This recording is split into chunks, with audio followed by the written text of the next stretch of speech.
Good evening to our friends on the East Coast. Good afternoon to our friends on the West Coast, and good in-between time to our friends in the in-between spaces. And these days, don't we all find ourselves there somewhat often? So welcome, everybody. We're thrilled to have you here, whether it's the first time or you're a regular viewer of the Social Justice Power Hour. We're always excited to welcome you back or for the first time.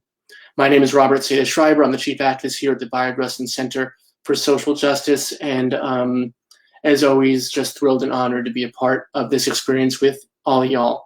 Our guest tonight is fabulous and been doing so much good work for quite a bit of time, and I'm looking forward to having a robust and meaningful conversation about how she started that work, how she continues that work, and how meaningful it is, especially in this moment we are having.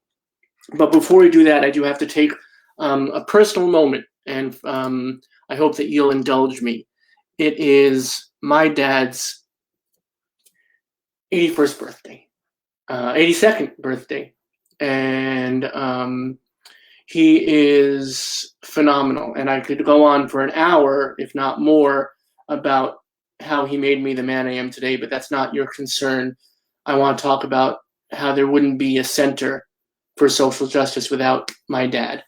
My dad and my mom with him created the first safe space that I knew of in our house. And I would come home at night and my friends would be in the house, and it'd be midnight, 1 o'clock in the morning. I'd be out with other friends and my friends would be in my house. And I'd be like, what are you doing here? I just got back from hanging out with other folks. And they said that we felt comfortable here. We feel good here. And so in those times, back in the 70s and 80s, when safe spaces weren't something that people were talking about per se, my mom and dad created that in their own house. So I would be remiss if not to talk about what my dad means to me and what my dad means to the center. And these are all, if you've been to an event at the center in the before times, you've seen him there. And I just want to say that everything we've built together as a community at the center has so much to do with what he taught me, just in the way he spoke to my mom, the way he treated my mom as an equal, which shouldn't be something extraordinary, but unfortunately is, and the way that he raised my brother and I to be peaceful, to be loving, to be accepting. So happy birthday to my dad. And if you've ever been to the center and seen him there, also know that if you've ever been to the center and used our facilities, he has probably bought the toilet paper he used as well. So he's a good man and he's a good activist, and he inspires me each and every day. So thank you, Dad, and happy birthday. So thank you for indulging me. We have quite the week coming up. We talked to Frederick Joseph on Monday. We had our queer yoga last night. We have Jenn tonight coming up in just a minute. We have Casey Lemon tomorrow night. We have Alicia Day on Friday. All of these conversations and moments are so meaningful to us. I cannot wait to talk to each and every one of these people. Casey, of course, if you haven't read Heavy, go read Heavy tonight, and then come back tomorrow and be ready for a really robust and meaningful conversation. And Alicia is Newark's own drag queen, and we're going to talk to Alicia about not only drag culture, but how Black history and Black music intersect with that. So she'll be performing a couple of numbers, but also having a really great conversation about all the intersectionality of drag culture. And then coming up in the rest of the month, because we literally have booked all of September, and these are just some highlights. Jill Twiss, the author of Marlon Bundo, which we all know and love. Nicole Tracini, the author of Men to Avoid in Art and Life. Peter Cooper has been writing and drawing and illustrating for over 3 decades. Can't wait to have that conversation. David Brzezinski, renowned folk artist, is going to do a concert. I believe he's doing the Bob Dylan songbook for us. This is great. Jose Vizan, a great educator and motivator. Kurt Anderson's going to be with us. This man, Brian J. Jones, has written the definitive biographies of not only Washington Irving, Jim Henson, George Lucas, and Dr. Seuss How's that for a cast of characters? Martha Jones is going to be with us, who wrote this book that's just coming out, Vanguard, How Black Women Broke Barriers, Won the Vote, and Insisted on Equality for All. And Sam Park, who I know you all saw last week at the DNC do the LGBTQIA keynote. These are all some incredible things, incredible folks, incredible conversations we're going to have. And that's not all. Linda Murr, the creator of Queer Kid Stuff, is going to be with us. Thomas Frank, the author of What's the Matter with Kansas, and his newest book, The People Know. Adam Gopnik, the author of 1,000 Small Sanities. And finally, Elise Hogue, the president of NARAL, Pro-Choice America, and coincidentally, her birthday as well today. So happy birthday, Elise, and thanks for sharing it with my dad. And Elise and I are the same age, by the way. So all that serendipity, all that wonderful stuff coming up, but none of it tonight. Jenn Baker, everybody. And without further ado, and I thank her for being patient as I talked all that nonsense. Jenn, thank you so much for joining us tonight. Not nonsense at all, and happy birthday to your dad. That's huge. Thank you. And I said to Jenn before the show, we were in the green room, as it were. I said, do you mind if I wish my dad a happy birthday? And she beautifully said, and this is why I'm already in love with her. She said, are we going to sing? So no, we're just going to sing his praises, as it were. For those of you who don't know, Jenn Baker has been working amazingly for 2 decades now in publishing, working as an incredibly strong advocate for diversity in publishing, runs the podcast Minorities in Publishing. And what I find as I read more and more about you, as I watch more and more about you, as I listen to the podcast and see all the incredible work you've done, what amazes me is how much money you could have made doing this. And instead, you have chosen how much change you have made doing this. And that's the essence of activism. That's the essence of what we all need to be doing, is looking for how we can motivate and cultivate and create community. Yeah, absolutely. And I also want to catch, I saw Carol noted it's also Women's Equality Day or Equality Day. Equality Day. Yeah. Yay. Yeah. There's a lot going on. I mean, I remember when I was online more frequently and people would be like, did you know it's International Donut Day? And every day was like a new taco day. And I was like, we're losing our grip on reality. We're just reasons to eat specific foods, and I'm just like, just do it. We don't need these days. We don't need signifiers. Just go out and get a donut. and go out and celebrate women's equality, right? These are things we shouldn't be days for. But speaking of days, this has been another day. As we're talking right now, as we are talking, basketball players, baseball players are, and by the way, people are using the word boycott. This is not a boycott. This is a strike. Language is really important, especially to someone like you, right? So they're not striking. They're boycott. They're not boycotting. They're striking. Yeah. And what's happening now is what I think we were all hoping might happen. Under the worst of circumstances, the best of us are coming out, and we are creating this movement out of a moment. We're not being stagnant. How do you see yourself in all of that? And how's that for a loaded question? No, it's a very fair question, actually, because we all should be asking ourselves. And I think people are, and then take a vacation and then ask themselves again in a month.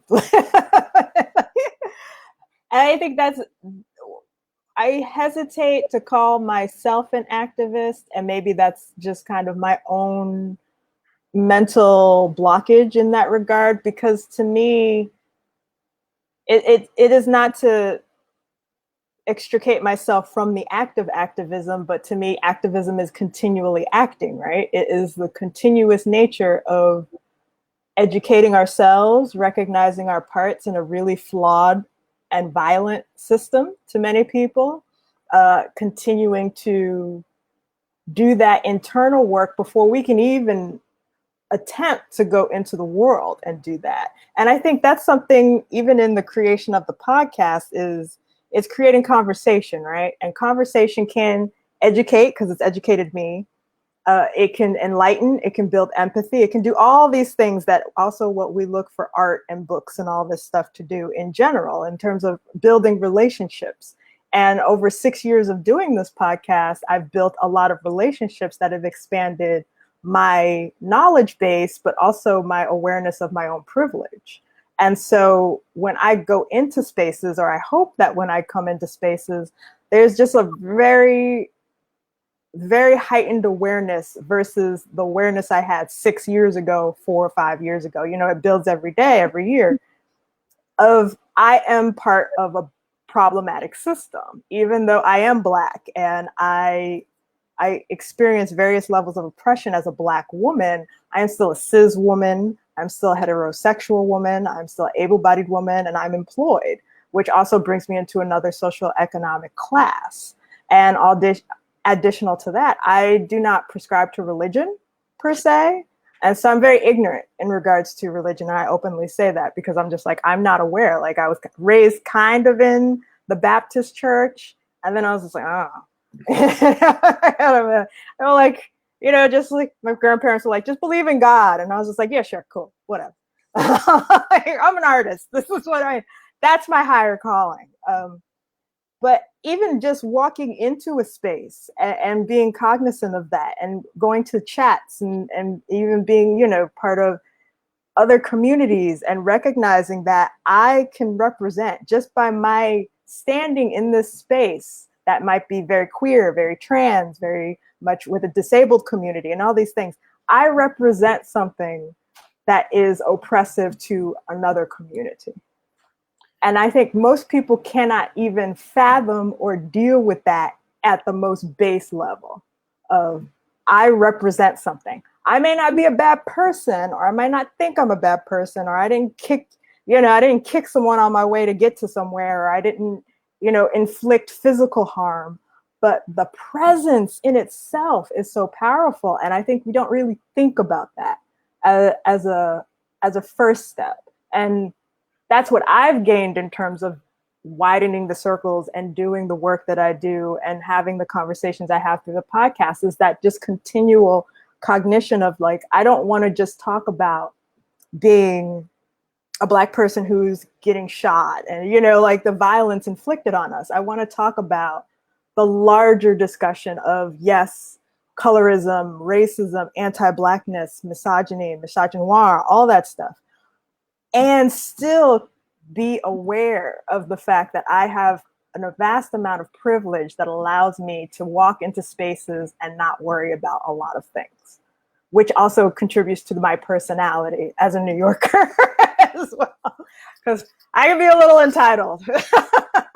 That's just New York, though. That's just like, it's just like, I gotta go and I gotta go. You're in my way or you're not in my way. And that's probably good. I think there are a lot of people in our way right now, so I think it's always good to be cognizant of that. So can we back up, though? So sure. The podcast is called Minorities in Publishing. Mm-hmm. And first and foremost, can you just give us, let our community know, how can we find it? Where can we listen to it? Where can we, make sure that we're supporting you? Yeah. So it's on the Tumblr, which may seem archaic now, but it was free and it remains free. So it's minoritiesinpublishing.tumblr.com. And the podcast feeds out most places you would listen to podcasts. So if you have Spotify, if you have, I believe it's Apple Podcasts now. It used to be iTunes. Right. It changed, but it's there. And Google Play and iHeartRadio. So if you go to the minoritiesinpublishing.tumblr.com, on my website, jennifernbaker.com, you can see it there. Thank you, Chris. And you can link to it and just sync it up. And if there's a place that I don't sync the podcast to, feel free to let me know. Here on Twitter, it's Minorities in Pub on Twitter. I can see where else I can link it to make it a bit more accessible. I also do transcripts for episodes and those are posted on Tumblr. So you can get a text, and that's usually available, if not simultaneously with a new episode, which comes monthly. then it'll be available within a week of when that episode posted. So I'd say more than 50%, 55, 60% of episodes do have transcripts, the first episode, and I'd say every episode from the past 3 years. And I'm working backwards to make sure that all the earlier episodes also have transcripts, because that's very important to be accessible. Right. And most podcasts do not do that. And I'm not patting myself on the back. I'm just saying we need to do that for podcasts. We need to be accessible. And so it was a bi-weekly turned monthly, for my own sanity, podcast where I just talk to marginalized people in the industry. And it's called Minorities in Publishing because we are the minority. You know, there are not a lot of BIPOC, Black, Indigenous, people of color. There are not a lot of disabled people. There are not a lot of people in the LGBTQ plus community, religious minorities, all that stuff. So it focuses on those of us who are marginalized in publishing, not necessarily we are minorities in the world, just in the industry. So people have said, we're not minorities. And I said, talking about publishing. Like, let's focus on the one thing I'm talking about. So that's why. So there was recently, in the past couple of months, on the Twitter machine and social media in general, authors were sharing their and I don't know the terminology, their advances, I guess. Book advances, yes. Right, and there was a huge disparity between Black, Indigenous, people of color, queer folks, and white cisgender folks, and it was pretty amazing to see, and it was pretty amazing to see some of the authors who got kind of very sensitive about it, because because you can't necessarily blame an author for doing well, but you also have to, that author has to allow they can't do well in a system that is not fair and equitable. Absolutely. Right? Is that? Absolutely. And so you're referring to the publishing paid me hashtag. Right. Yeah, that was started by Latrice McKinney and Tochi Onyebuchi.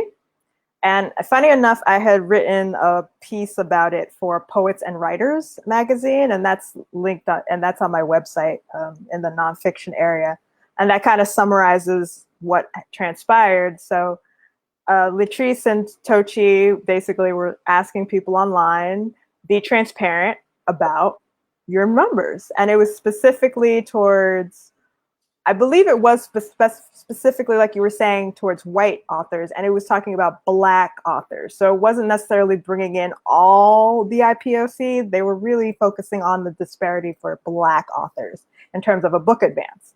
To just kind of quickly summarize what a book advance is, it's basically the money you get when you sign on with a publisher. So it's an advance because it's an advance payment, right? And you usually get that in portions. And it can be any amount depending on the publisher. You know, Big Five publishers are referred to Big Five as the huge corporations, the monopolies in publishing, one of which I work for. And then you have like mid-tier publishers that are a bit smaller. They may have several hundred people and several thousand. And then you have like the small indies that might have a couple dozen, a handful of people. And those, and, you know, as you move up the chain, you know, money gets better theoretically. And so you finish your book, or you send a proposal for a book, and someone says, yes, I want this. This is how much money I'll give you. And you say yes or no, but presumably yes. And then you would get that check, and you write the book, and you work with them, and you decide on a pub date and all that stuff. And then the book gets made, and you don't pay anything when you're working with a publisher, a formal traditional publisher. You would pay if you're independently publishing yourself or self-publishing. That's when you shell out dollars. But you can get more profit because you would be getting a bigger piece of the pie rather than a smaller percentage of what you would with a traditional publisher. But the benefit is that you don't shell out that money, and that they have more accessibility in terms of media relations and being on bookshelves and in bookstores and stuff like that. So there's a big disparity and between self-publishing and traditional publishing. Not to say one is better than the other. It's what do you want from that publishing process? But if we're looking at traditional publishing and book advances in itself, That is a very white, a very cis, a very straight, a very able-bodied industry. A lot of white women, a lot of straight white women tend to be in positions of power. And, you know, if we're looking at the white gays, the white, straight, hetero, able-bodied gays, they have been dominating for as long as this place has been colonized, right? So they dictate that. And if they might want a book about police brutality that features Black people, they might shell out a lot of money for Black people to write about racism, but not a lot of money for a quiet book about just, a Black girl going home to find out about her roots. And so those are, it didn't go that deep in terms of what books were making money if we're looking at the Black people who have gotten a large amount. But in terms of the disparity, like one white male, this white cis het male, got $800,000. $800,000 for a debut novel, and he had no track record, so that's a lot of money for a debut book. And I can tell you, I know very, very few. There are a handful of Black women specifically who have gotten a lot of money for kind of literary book but again, it might have looked at racism or slavery, whereas this white man got to write about swingers. So, and he gets $800K for that, so it's just kind of like, wow. If you look at those numbers, like a lot of them were getting six figures off the bat, like hundreds of thousands of dollars off the bat with no track record. And very, very few Black writers are getting that off the bat.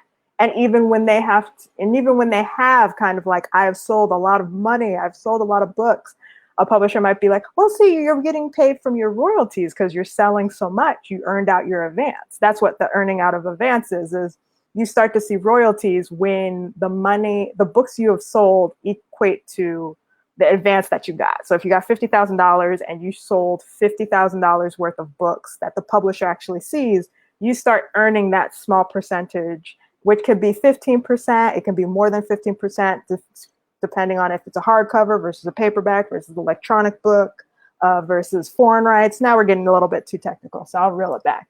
But like this is like the monetary side, and this is usually why people get literary agents to handle this for them, is they're negotiating all of that, making sure you're not getting screwed, just being like, well, this is usual, or let's plan out your career and see if this is the type of money you want, or where do you want that money to go? Do you want your publisher to put more into your marketing budget rather than give it to you?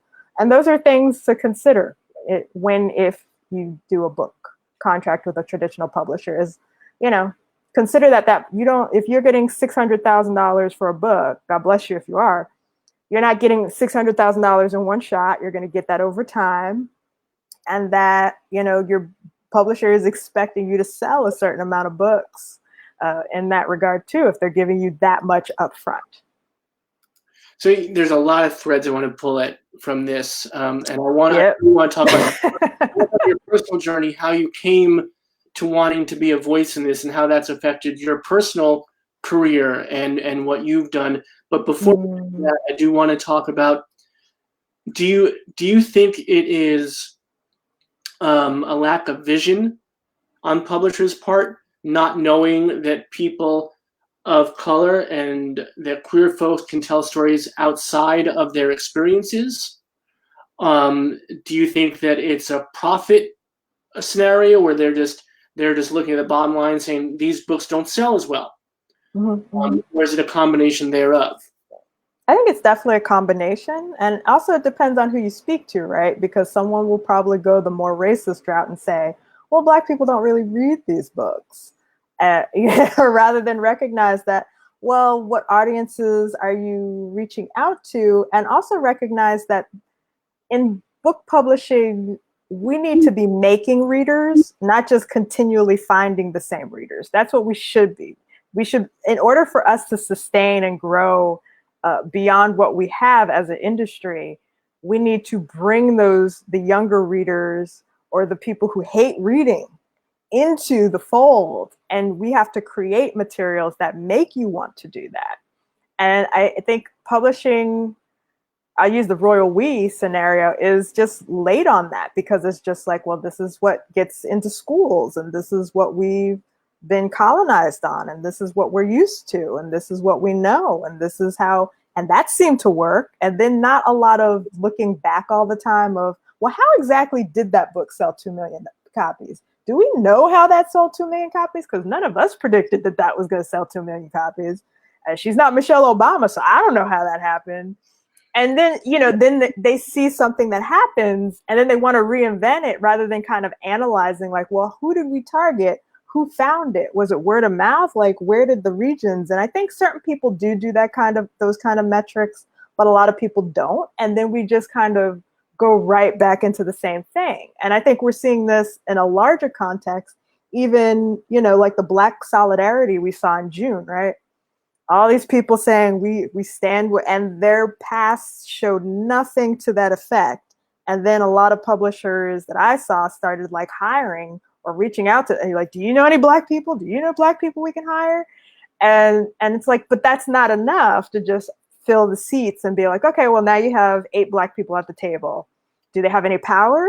Are you listening to them? Are you giving them budgets to do what they really foresee can be helpful? And so we just get into this cyclical mess as a nation and as an industry. It all trickles down because we're not really considering the work that needs to be done to really make a change, because people don't have the time, or they don't have the budgets, or they don't have the interest, or they don't have the bandwidth because they have to do 18 other things. And so you don't create those readers. You just get lucky a lot of the time. You know what you like, so you stick with what you like. And then we just go through the same motions, and hopefully you have kind of a renegade person who can do that stuff. But if they're just hitting the glass ceiling consistently, then we're not really going to see those types of changes. But those folks that are bringing to the table, right? And aren't they then expected to bring the same books, the same, not romantic comedies, not your whatever, science fiction, whatever it may be. It's all about the Black experience, and then you're just, it's the same problem, just multiplied, isn't it? Yeah. Because at the same time, if we're looking specifically at acquisitions editors, which is a very specific role, and I think that's the role that is the most public facing. Like, my current role full time is as a managing editor. So I'm managing schedules and all this stuff. So I'm kind of someone who talks to everybody and works with everybody. But mine is not a position you hear talked about a lot of time. And I don't necessarily have a lot of power in terms of what people are acquiring. I have power on, like, we need to make these dates, make these schedules, da da da. If you're looking at acquisitions and that person has they have to meet their numbers. So they have to acquire a certain number of books. If your books aren't making money, your boss is going to talk to you and be like, why aren't your books making money? And on top of that, you have to answer to all these people who are telling you the best way to market and do your book. And you're trying to convince them of a different way to do it at the same time. And so that's, having 18 faces, being in an acquisitions editorial role.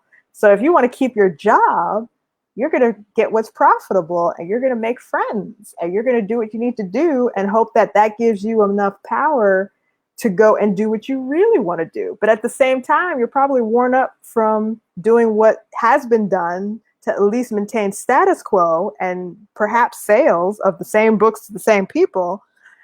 At the same time, you're trying to reinvent the wheel, so to speak. And so you're absolutely right that depending on your role, you can be at that table and you can have a great boss or an awful boss, whatever. But the entirety of it is not going to change unless we do a clean sweep. I mean, I sound a little bit radical. I'm like, nothing's going to change unless we get rid of everybody and start anew. And people are like, we shouldn't do that. We can change. And I'm like, it's like the conversation where people are like, police reform. No. No, we don't reform here. And we literally see that every day, right? With the police, is they're going into situations where they're using excessive force because there's a protest about police use of force. And it's just this, don't you see that it's cyclical, as you said? And it's, how does it affect you? So you're in this industry that you say needs absolute reform and needs to be taken, dismantled, and put back together. Yeah. You are a very loud and very important voice in that. That must affect your work. That must affect the people you work with and for. How have you been able to survive as you are the voice within the machine, outwardly criticizing? Does that question make sense? Yes. You're like the thorn in the paw, but you've been allowed. How do you allow yourself to stay there? And how are you allowed to stay there? Because it seems like you do. And what I find, I'm going on and on. But what I find fascinating is that you are constantly amplifying authors and books that are not books and authors that you have any connection to. You just know they're important voices. And so that fascinates me. How does that work within your professional life? Luckily, my current boss is not on the social media. You're on the DL. I mean, I don't think she would care. I really love my current boss, and she's been an amazing person. And she hired me even after I did this interview of Publishers Weekly when I said we're all capitalists, so let's just cut the crap and admit that and start from there.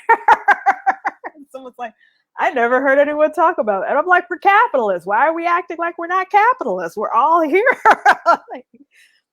So, I mean, I think the short answer is just recognizing I'm part of the problem again, right? Yeah, even me amplifying people and doing the podcast and working with nonprofits and buying people's books to give away and donating as much as I do and protesting and doing all that stuff, it is working in kinship with the fact that I am a capitalist.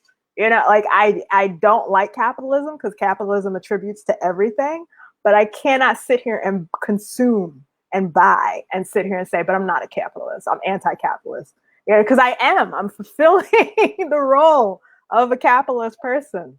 So I think it's just being cognizant of like, what can I do and what am I able to do realistically that can move something, even if it is the tiniest thing. What access can I provide other people? Because I think that's a very big thing is, all this, someone said this on Twitter the other day, mentorship is not access. And I was like, yes, that is it. So many people want to mentor, but they don't want to just open the door and say, here you go. They feel like, oh, just let me bestow the knowledge and you can go out and be somebody. And it's just like, no. Pass my resume on, like hire me for projects, access is the biggest thing. And so that's just what I work towards is just like, how do I get other people access to money, access to contacts, access to be able to do a workshop, to work on their work, access to books that they might enjoy, access to kids who can enjoy books that they can't usually get because libraries are closed, because budgets are cut everywhere, all these things. So I think my main thing is always access. In regards to being a thorn in people's side, I say that was very, very true at my previous job. It was the animosity was fervent. It was and I hated going to work every day at my previous job. Hated going to work to the point where my boss was like, is there just an issue with you getting here on time? I was getting in like 10:30, 11 o'clock on the regular. On a really bad day, noon. I was just kidding. I was doing my job, but I just hated being there so much because people were so passive aggressive, straight out aggressive, microaggressions, macroaggressions, all kinds of aggressions were going on in that workplace. And so I would be on the phone doing interviews for my podcast or interviews for articles and just talking about how whiteness is a disease, like whiteness, not white people, whiteness is a disease. We need to stop it. People need to be cognizant. Misogyny is everywhere. And my coworkers could hear me because I was in cubicles. I didn't have an office or a door. And so people were just like, Jennifer is like the angry black chick. And it's problematic to say, but in that space I definitely was. And it wasn't like I want everyone to know. I said I want you to know that it is not okay to do X, Y, and Z, and that if you do X, Y, and Z around me, I will tell you it is a problem. I want you to know that. And that I have reserves in the college that I worked at to go to those spaces and say, that was jacked up. That was transphobic. That was that. It kept me accountable. At my current job, now that we're isolated, I can't, I don't see the stuff and I think people are just more aware because of what I work in. I do kids' books primarily at full-time job and other stuff and freelance. And so the work is also different because we're talking to kids, we're thinking about a younger generation, a lot of picture books and young readers and illustrate, so the atmosphere is very different in that regard. That doesn't mean it's less biased. It doesn't mean it's less racist or misogynist or anything like that. But it does mean I think people are just highly aware of what they shouldn't be saying and shouldn't be doing.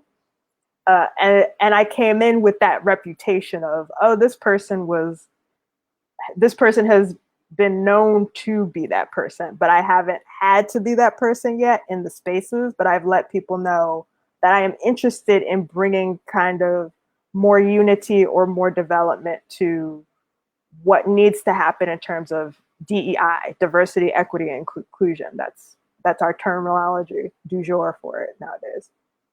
And is that an industry-wide terminology, or is that your company exclusively? This is the kind of wonky stuff I love. So yeah. It's industry-wide, DEI, yeah. Diversity, equity, inclusion, yep.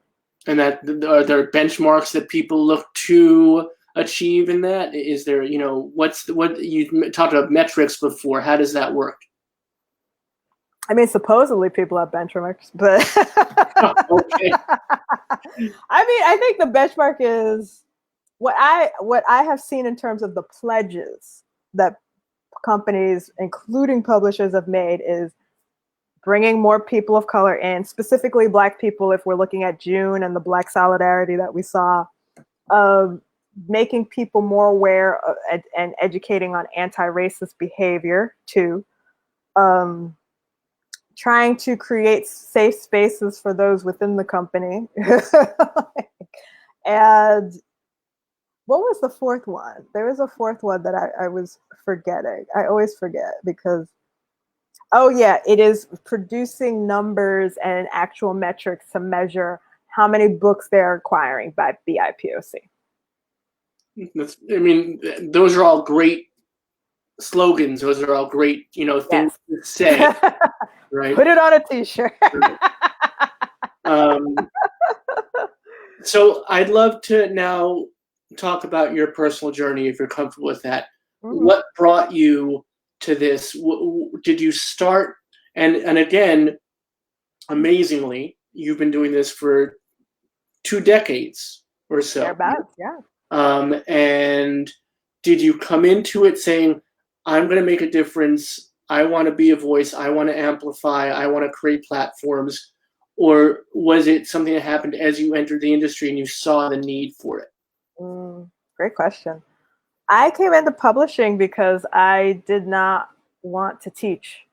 I got my bachelor's degree at the City College in New York in Harlem, and it was English degree, and the assumption is all English majors are going to teach, and I was like, not me. No, thank you. And I heard about a publishing certificate program that was in the school, and it still exists, the CCNY Publishing Certificate Program that is specific to get BIPOC in the industry. I believe they're the only publishing certificate program in the nation that solely focuses on BIPOC. And I got it as kind of a minor with my degree, but they have a continuing ed program. So if people just wanted to get that certificate, you could do that. And I believe it is much more reasonable than Columbia and NYU and all those other schools who jumped on the bandwagon later on to try and capitalize off of masters in publishing. I have feelings on that, won't get into it right now. But I entered, it's like I'm from a family of workers, right? My great-grandparents, my great-great-grandparents, and my great-grandparents and my grandparents on my mother's side, we're all from Aiken, South Carolina, which was a specifically segregated space. Like they had the white part of Aiken and you had the black part of Aiken. And my great grandparents and my great grandmother, they were farmers or sharecroppers turned farmers. And then people migrated to New York City. So I'm born and raised New York, and my mother is born and raised New York as well. And so, like the goal in my family was always like, you get a job, you get educated, you get a job, you have a family, you do have a life, you just, it's bare bones stuff that people are seeking, right? You just want to survive. And so for me, it was just like, I go to school, I get a job, da da da da da.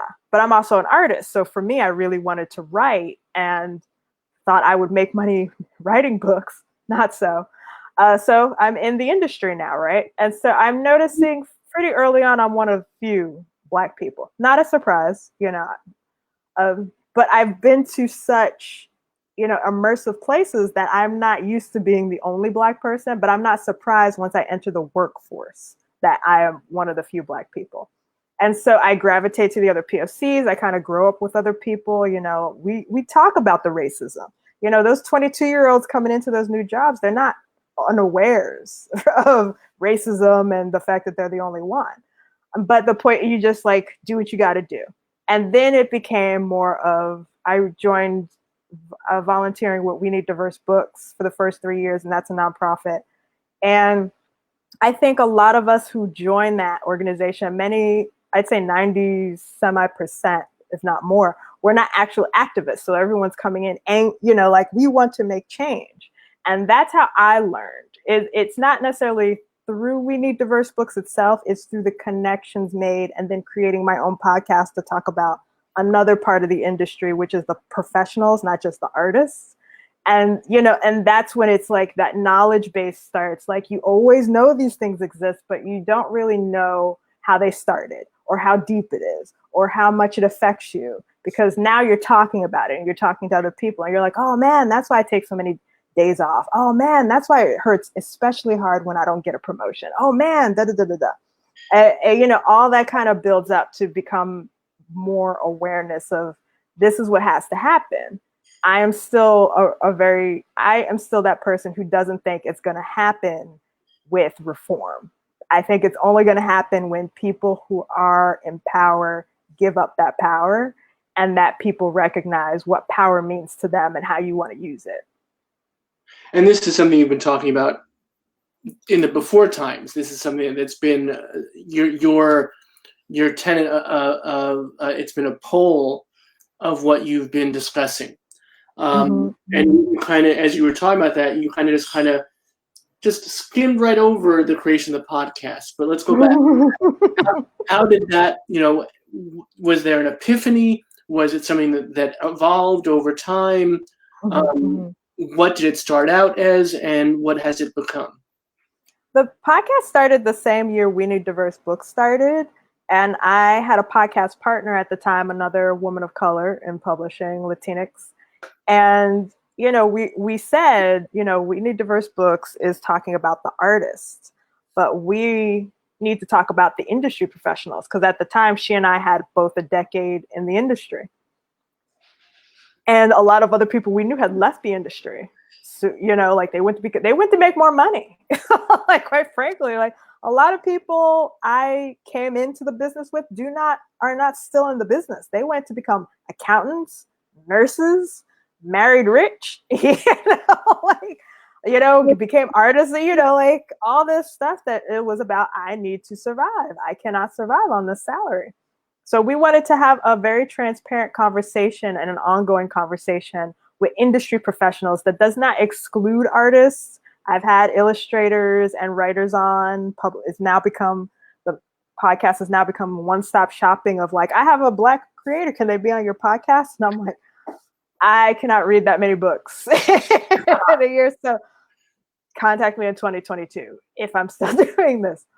But yeah, it just started as like, and at the time we had a one page of potential guests in 2014 that we were going to approach, because those are all the people we could think of that were BIPOC.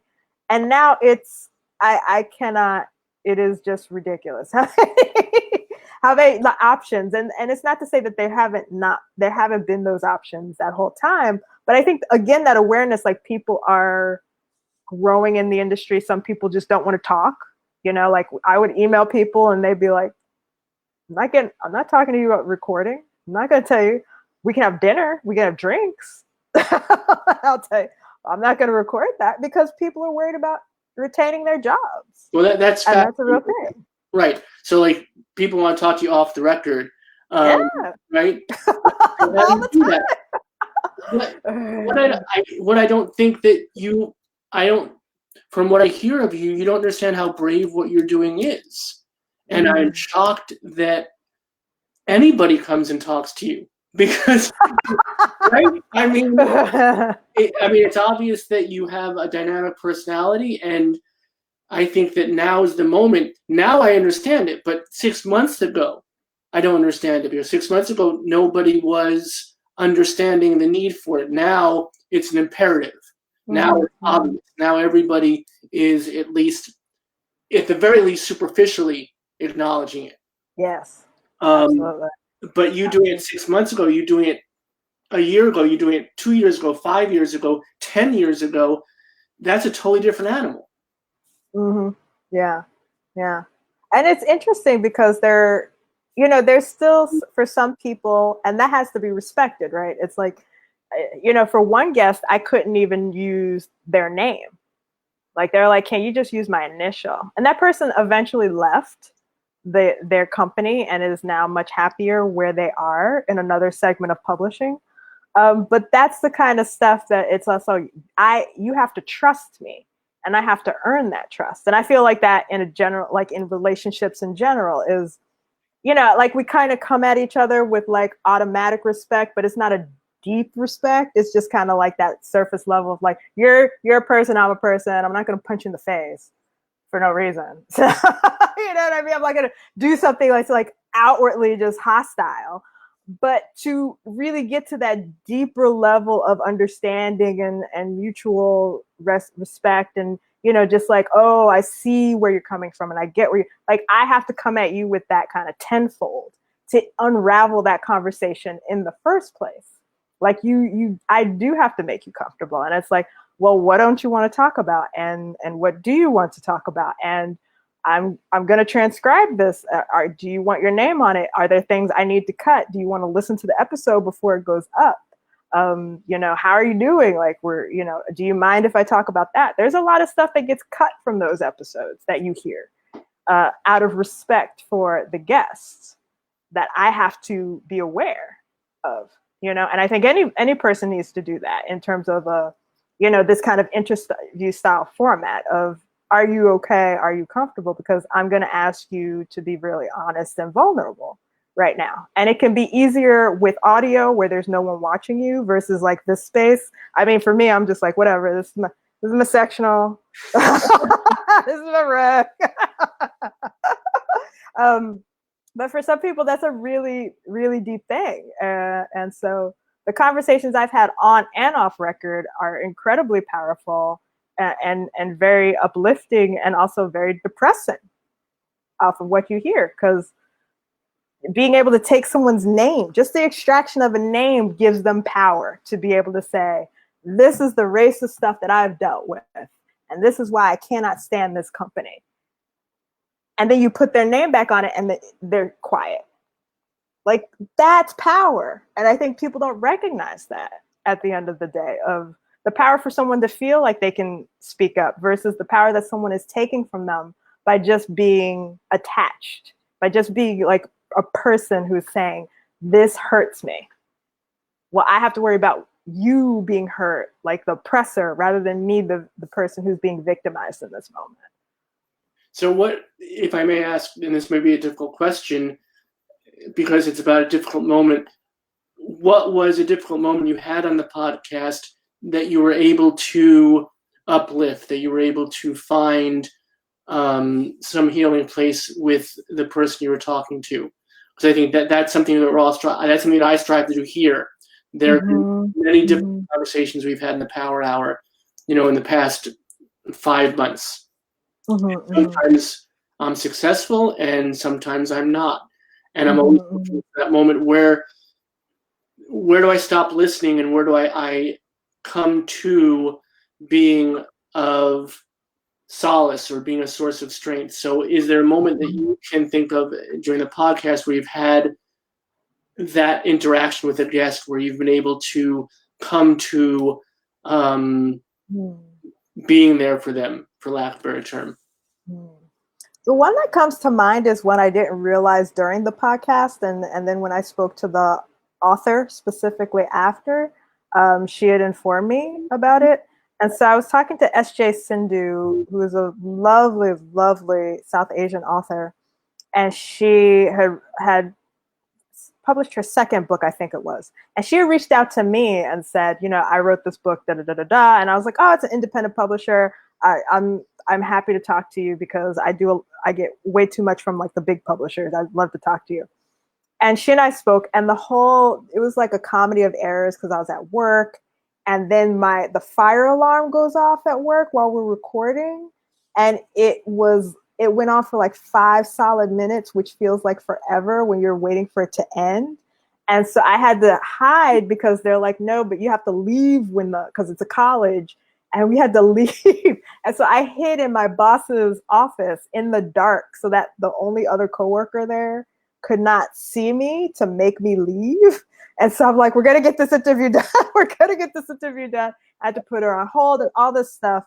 And then and then you have to get the flow back. And that is a hard thing to do after like, you're just going, where? And I'm just like, I'm hiding in my office. Just hold, be really patient. I'm really sorry about it. And it ended up being very good because I talked to her about her book and her process and all that stuff.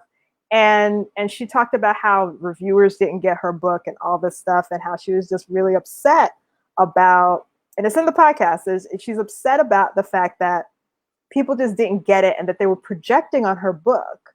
And what I was doing was that I was coming at her book from a craft talk, and I think kidlit authors really appreciate it when they're on the podcast too, because I'm like, so let's talk about your decision making in terms of, and they're like, I never get these kinds of questions. I'm an artist. This is great. And I really talked to her about like, well, what were these choices that you made? And let's talk about these characters. And if so-and-so were that like this, I was like, I feel like I would hate her, or I feel like, and this is why I would hate her. I would hate her because of this decision-making that she did that inflicted another person in that way. And so we're at AWP like months later. And she said, you're Jenn, right? And I was like, yeah. And she's like, I just want you to know that yours was one of the best interviews I had, and I felt really safe in that interview. And I hadn't felt like that in a lot of interviews that I did. And I always remember that moment because, it wasn't like I was trying to, I wasn't cognitively or consciously going and being like, I need to make her safe. This is a queer woman of color, I need to make her safe. It was, I'm coming at you as an artist. I respect your work. I read your work. I want to talk about the work. And even with all those technical difficulties and her being utterly patient and so kind, the fact that even through all that, she's like, this is one of the safest interviews I've ever felt. And that made me just feel like, wow, I'm doing it right. I hope, right? I hope I'm doing it right. If she felt safe and certain publicists come to me all the time because they're like, my authors are always so happy when they talk to you. And it's a good feeling, but it's like, okay, but I have to keep this up, right? Like, not that it's a burden, but it's just like, well, this is the work. And the work is, if I'm making one person feel, I need to make everybody feel safe because we're talking, we're in this space together. So I need to do that work. I think it is so telling about who you are that you answer that question with an emotional bent rather than a professional or about authorship or about the craft. It was about making someone feel safe. And I think that is all about why the podcast is so important, why the work you're doing is so important. And it harkens back to, I want to thank Hugh Ryan, who is a huge friend of the show, has been at the center in the before times in the physical space that we have, been on the Power Hour twice now. We're looking to have him back as well. Yes. And he's the one that introduced us And then even after that introduction, because I always do my due diligence, everybody had nothing but glowing things to say about you. Exactly that you make folks feel safe, you make folks feel empowered, you are a voice, and you know how to not only speak from your experience, but to step back and amplify past the mic and make sure that you are creating a platform for so many others. Thank you. No, thank you. And I cannot believe that our time has gone so quickly. This has been. I mean, time means nothing anymore. Yeah, I woke up and it was like 4 p.m. apparently, so I don't know. I did want to. I did things. You put together a book too. You edited a book. Can we talk about that? I did. Yeah, sure. Yes. Or tell us about that. So, Everyday People, The Color of Life, a short story anthology, pretty much sums it up. It's an all Black, Indigenous, and POC anthology, and it centers their voices, and there is no, I won't say that there's no trauma, but trauma is not the impetus of why this collection exists. So if you are looking for stories about family, about betrayal, ghost stories, speculative fiction, international stories for those of us in the US, queer stories, all that stuff, like they're in there. And then at the back, I compiled a list, and it's just a starting point of it's about 20 pages, and it's categorized of non-binary women and trans authors of color for books that you can just look at. And it's like in fiction, anthologies, nonfiction, poetry, kidlit. And so it's categorized that way. So, if you want more books by non-cis male, BIPOC, then there's a great list in the back. And again, it is a starting point. There are just so many books that I couldn't even fit in the time we had. But it's an anthology I'm very proud of short fiction, and it's a wide range in voice and location and all that stuff. And to hear people are even teaching it, I love it, because it is really not based in our trauma. It is based in experiences. And that's what I'm so glad that you spotlighted that, because that's what it meant to me too when I was looking at it. It's not that usual, here are our stories of, even when it's triumph over adversity, it's still adversity. It's still that trauma. Yeah. And this is about just what we talked about at the beginning of the show. And it's almost like I did this on purpose. I didn't really, though. I can't take credit. But take credit. Just telling stories. Mm-hmm. They happen to be stories from queer folks. They happen to be stories from Black, Indigenous, people of color. They happen to be from differently able folks. But they're just stories. They're not about those experiences specifically. They're just stories that these people wanted to tell. Yeah. And thank you for creating the book. And as always, with all the authors that we have on the show, it's available at bookshop.org on our Power Hour book list. And what's great about bookshop.org is that they support independent bookstores. So please go buy a copy of Jenn's book. Buy a copy for yourself, as I always say. Buy a copy for a friend. Buy a copy for an enemy who'll become a friend. Buy a copy for your local school district. Yes. And then lastly, and perhaps most importantly, although you should buy a bunch of copies, is call your local library and make sure they have a copy on their shelves. And if they don't, you simply request it and they'll buy a copy so the community can enjoy it as well. Yes. Thank you. Thank you, Chris, so much for the linkage. You've been doing a great job, Chris. Chris is a wonderful volunteer, and I thank you for thanking them. Chris has taken over that in the comment section, so Chris, we're really appreciative of your efforts too. We appreciate all the work that our volunteers do at the center. Jenn, this has been lovely. I hope you'll come back. I'd love to. More. This has been quite a discussion, and very, very important, and something that we haven't discussed enough here. So I think that publishing and having voices heard, through literature, through representation on the page, is so imperative. And it's been a common theme, a thread throughout almost every one of the Power Hours, no matter who we're talking to. it's that representation, the possibility models that people are looking for. And our community thanks you for bringing those voices to the forefront. Oh, thank you. And thank you for allowing me to be in this space and share it with you, and you all for being here this evening. And thank you all for existing and just holding space for each other. It's important. We're doing our best, but it's really, it's when folks like you stop by and share your expertise, your experience, and your strength of character. And it allows us to move forward together. So thank you. Oh, thank you. And welcome to my home. We're thrilled to be here. Welcome to my corner, my nook. We'll say goodnight to our community, but if you hang out in the green room for a second, I just want to say goodnight to you personally. All right. All Thanks right. again, everybody. Thank you, Jenn. Everybody buy her book, listen to her podcast. We love Jenn. Be good. So that was a wonderful conversation, and I love how wonky it got. I love talking about the mechanisms of publishing and how we can change it. And it looks like we have to, as Jenn said, we have to dismantle entirely and then build it back up. And knowing that Jenn's there to do that work, I have full confidence it'll get done. So thank you, community, again. Wonderful evening yet again at the Power Hour. Another wonderful member of our community that we've brought and heard a voice. Tomorrow, Casey Lemon is with us. Friday, we have our wonderful drag queen. And then, as you heard at the top of the show, so many wonderful, inspirational folks coming at you. And remember, as always, they're not coming to talk to me. They're coming to talk to you. They're coming to talk to our community.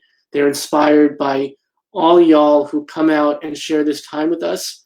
That's what makes the Power Hour so special. So thank you all. We'll see you in 22 hours and 55 minutes or so. Be well, be good. Take care of your families, chosen or otherwise. Take care of your communities. And most importantly, take care of yourselves. See you soon, everybody. Thank you.